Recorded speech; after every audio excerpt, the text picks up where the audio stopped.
Hey, what's going on, YouTube?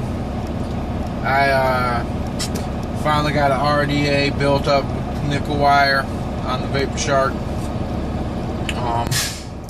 Been telling you guys as soon as I got one built. I got some 28 gauge ni200 nickel wire. Seems to work the best. I got it built it on a 2mm rod. Let me see if you guys can see it all.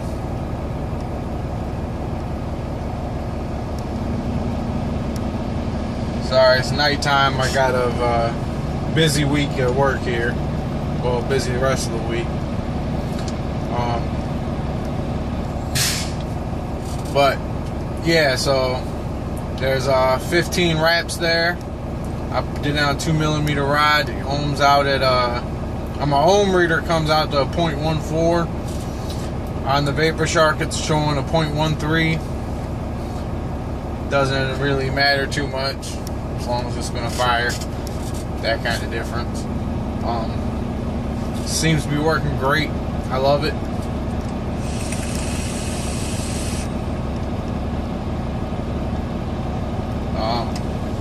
Yeah.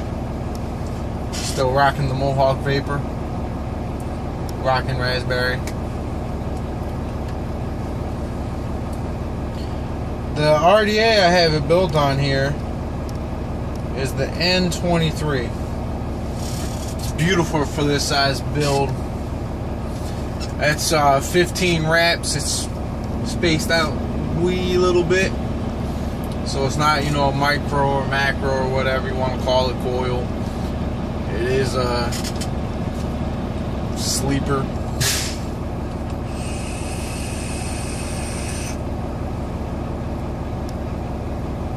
It's beautiful.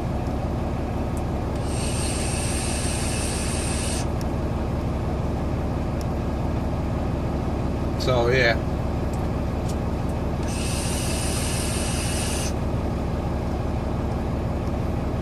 I built first couple coils I tried building with the nickel wire were 30 gauge nickel wire, and that is a pain. I don't know if any of you guys have ever built with 32 gauge Canthal or at all, but that stuff was a pain. And 30 gauge nickel wire is just that big of a pain. It's very springy, extremely thin. And it's extremely weak. Like just trying to get it clamped down on the addy, you know, get it trapped underneath the screws here. The screws kept cutting the wire. So I just couldn't get a build right with that.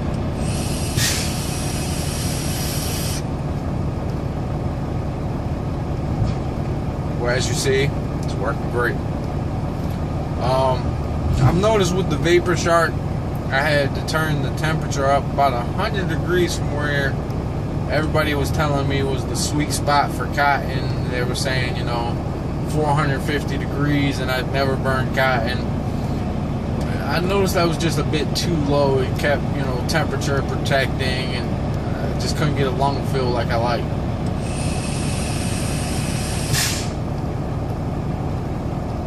Put it on 550 on my setup, and this is also with the sub tank with the pre-built nickel coils. I'm still not, you know, got a little over drip there. I'm still not burning the cotton at all, so you know it's no harm.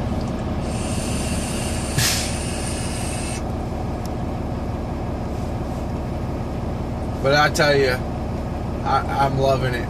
I noticed with the sub tank, it was a little bit of an aftertaste. I said I wasn't sure that if it was the tank itself, the coils, the pre-built coils, or what, or there was nickel wire.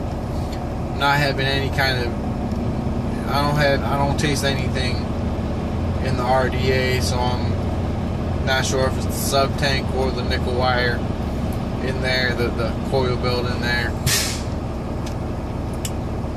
Still great for a tank.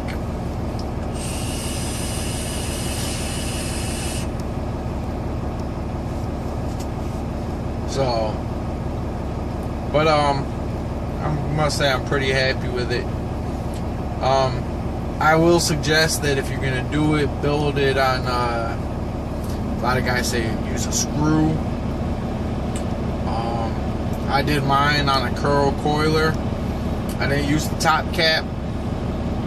I just used the actual handle with the rod, and it seemed that worked best for me.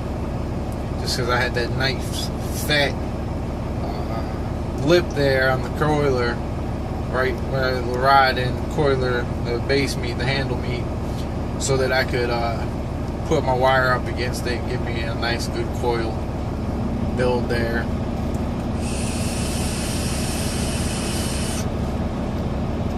But you know, use whatever works best for you.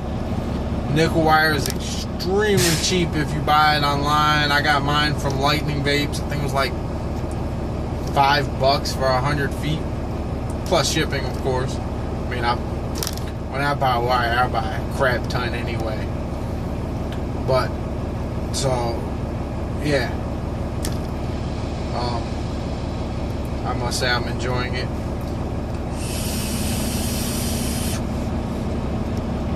Probably gonna pick up an IPv4 this weekend. I'll post up a couple reviews on that. I'll run this build on it and see how it works. That's got the SX chip and the IPv4, the YIHI, whatever you want to call the chip. It's the same chip.